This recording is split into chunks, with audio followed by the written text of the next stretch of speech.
Assalamualaikum warahmatullahi wabarakatuh.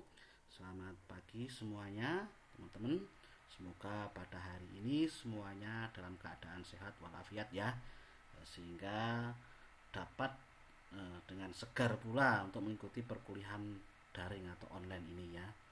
Nah, materi-materi sebelumnya saya sudah sampaikan terkait dengan pemanfaatan teknologi GIS untuk pemetaan sebaran dan potensi objek wisata. Nah, sekarang materi yang ke-11 ini kita akan melakukan langkah konkret atau teknik pengolahan datanya ya kan, data terkait dengan sebaran dan potensi objek wisata dengan teknologi GIS-nya. Nah, kemudian ada berbagai macam software yang mungkin adik-adik bisa dipakai untuk mengolah data sebaran dan potensi objek wisata. Adapun software kalau saya menggunakan nanti adalah untuk display, ini adalah menggunakan software ArcGIS ya 10.3. Mungkin jadi teman-teman mungkin bisa menggunakan software lain ya, misalkan yang berbasis open source, ada yang Quantum GIS atau Saga GIS, silahkan monggo ya.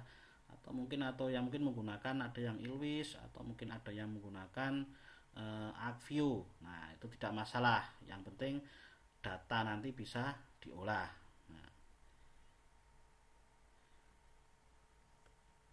Nah, nanti di hasil akhir paling tidak adalah muncul display atau display nanti di materi selanjutnya akan tercipta peta paling minimal ya seperti ini ya. Nanti di sini ada koordinatnya, ada titiknya misalkan, atau mungkin silahkan dibuat semenarik mungkin, yang intinya bisa menginfokan ke pembaca, oh ini wisata apa begitu ya. Nah, silahkan dibuat semenarik mungkin. Nah, apabila lebih baik lagi kalau nanti sesuai dengan kaidah standar dari pemetaan dari Badan Informasi Geospasial ya, itu lebih baik lagi. Tapi untuk saya kali ini untuk kegiatan pemetaan sebaran dan potensi objek wisata ini, saya penekanannya lebih kepada bagaimana peta itu menarik ya kan, informatif. Artinya pembaca itu kalau melihat peta yang Anda buat itu nanti akan tertarik. Nah, tidak hanya tertarik melihat petanya, tapi juga nanti selanjutnya akan tertarik mengunjungi objeknya. Nah, sehingga konfigurasi antara peta, foto, keterangan itu nanti sangat menentukan. Nah, gitu ya.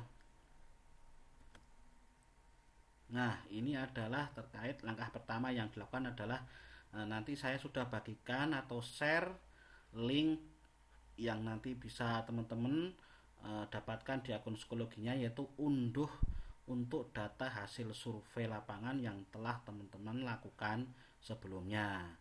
Nah, jadi ketika sebelumnya teman-teman survei di lapangan pasti akan mendapatkan data ini. Nah, tapi ketika yang tidak survei, maka jelas nanti pas membuat ini jelas tidak akan bisa. Nah, di sini juga saya menekankan ketika di sini datanya banyak, maka nanti otomatis petanya akan bagus. Tapi kalau cuma datanya satu, ya nanti gimana mau menilai potensinya bagaimana ya kan? Kan jadi lucu, masa potensi cuma satu objek. Nah, kenapa saya kemarin mensyaratkan 14 supaya ada variasi terkait dengan kelas potensinya, sehingga nanti peta potensi yang dihasilkan juga akan menarik, tidak monoton, tidak seragam ya kan. Nah, nanti link nanti bisa didapatkan di akun psikologinya ya. Nah, untuk sini selanjutnya silahkan buat format penyusunan tabelnya, silahkan ya kan. Nah, saya hanya mencontohkan seperti ini. Misalkan saya kasih ID, saya kasih nama objek wisatanya, kemudian koordinat X dan Y-nya. Ini untuk pemetaan sebarannya ya kan, sebaran objek wisatanya. Nah, kemudian untuk penyimpanan formatnya silahkan dalam format CSV. Nah, yang koma delimited ya. Nah, supaya data yang dari Excel ini yang dalam format CSV ini bisa dibaca oleh software GIS ya. Nah, untuk penulisan dan nama dan sebagainya silahkan saya serahkan ke masing-masing kelompok, namanya mau bagaimana. Intinya nanti teman-teman tidak kesulitan dalam mengolah data itu. Nah, intinya begitu saja. Nah, ini saya contohkan mungkin salah satu contoh yang bisa saya berikan di sini bagaimana menampilkan atau memanggil data Excel dalam format CSV ke dalam software GIS, ya kan. Nah, langsung aja tadi nanti masukkan di sini datanya. Nah, kemudian terbaca, nanti kemudian klik kanan silahkan, kemudian display XY. Nah, itu masih display itu belum tersimpan ke dalam shape file tapi masih dalam bentuk Excel. Nah, sehingga nanti selanjutnya silahkan pada akhir proses itu silahkan dibuat dalam bentuk shape file. Nah, ini ya tadi sudah disampaikan.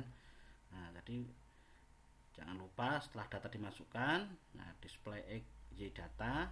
Setelah muncul di sini tampilan koordinat objek wisatanya, silahkan simpan file ke dalam bentuk shape file. Jangan lupa shape file ya.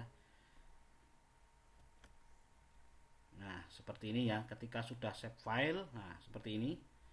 Nah, ini belum save file ini ya. Nah, ketika nanti sudah dalam bentuk save file sini, nah, nanti teman-teman bisa cek. Nah, ketika diklik menggunakan menu ini identify ini, nah, ketika diklik poinnya maka akan muncul atribut tabelnya.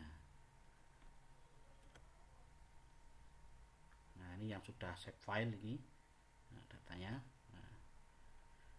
Kemudian silahkan nanti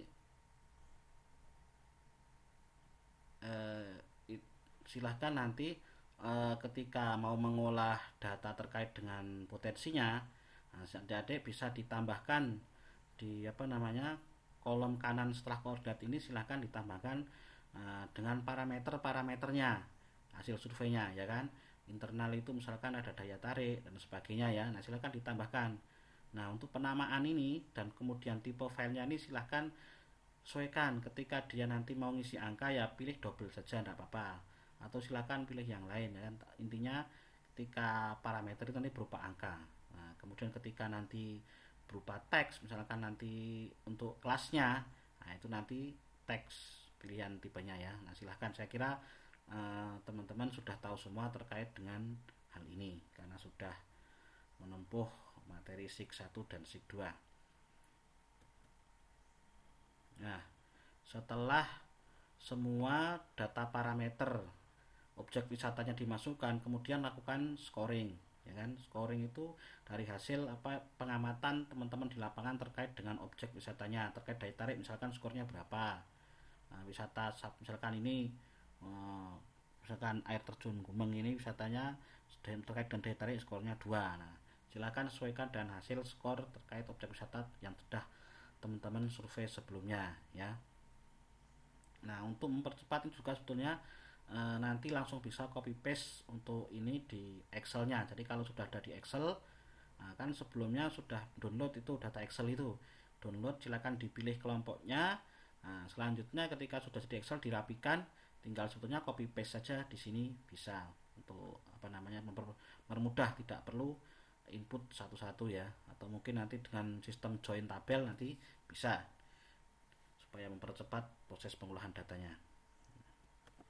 Nah, selanjutnya setelah semua skor dimasukkan di sini, kemudian silahkan membuat total skor. Nah, total skor itu adalah nilai akhir dari semua parameter terkait penentu potensi objek wisata ya.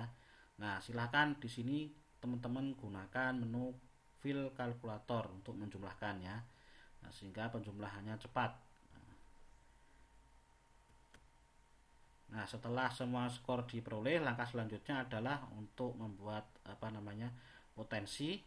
Nah, silahkan dibagi dalam 3 kelas potensi tersebut yang sudah saya buat sebelumnya, itu potensi tinggi, sedang, dan rendah. Nah, untuk teknisnya di data atributnya silahkan buatlah satu file baru, misalkan dengan nama kelas. Nah, kalian boleh menggunakan kelas atau klasifikasi atau kelas underscore klasifikasi, itu boleh saja. Nah, untuk mempercepat proses select pada pengolah data ini pada ini dan sini, silakan gunakan menu SQL-nya. Nah, kalau di sini select by attribute ya. Nah, ini untuk mempercepat proses seleksi data. Nah, fungsi SQL ini sangat membantu ketika data dalam jumlah banyak, misalkan ribuan, ratusan. Nah, tapi kalau hanya datanya cuma 5, nah itu ya manual ya, malah lebih cepat ya kan, daripada menggunakan rumus-rumus SQL kayak gini ya kan. Nah, ketika selesai SQL-nya, kemudian sama dari angka sebelumnya, ya kan? Menggunakan VLOOKUP, hanya saja tidak menggunakan penjumlahan, tetapi dia langsung menulis di tanda kutip 2 seperti ini, ya kan? Nah, rumus seperti ini. Tulis misalkan kalian kelaskan tadi kan, misalkan contohkan saya adalah potensi rendah, maka tinggal tulis saja potensi rendah. Nah, demikian ya. Nah, ini pemaparan singkat dari saya. Semoga dapat membantu memperlancar kegiatan terkait dengan pengolahan data spasial ini ya, data untuk peta sebaran, kemudian data untuk peta potensi objek wisata. Nah, selanjutnya ketika nanti sudah jadi ini dikerjakan kelompok, silahkan nanti diupload kelompok saja nanti di situ di file uploadnya ya. Nah, ingat format yang kita terima adalah format save file ya kan. Nah, silakan dibuat rar aja filenya nanti supaya bisa saya unduhnya cepat ya, jadi satu supaya jadi satu. Oke, demikian pemaparan singkat dari saya. Apabila ada kesalahan dalam penyampaian, saya mohon maaf. Ketika ada pertanyaan silahkan jawab saya ya. Nah, saya akhiri billahi taufik wal hidayah. Wassalamualaikum warahmatullahi wabarakatuh.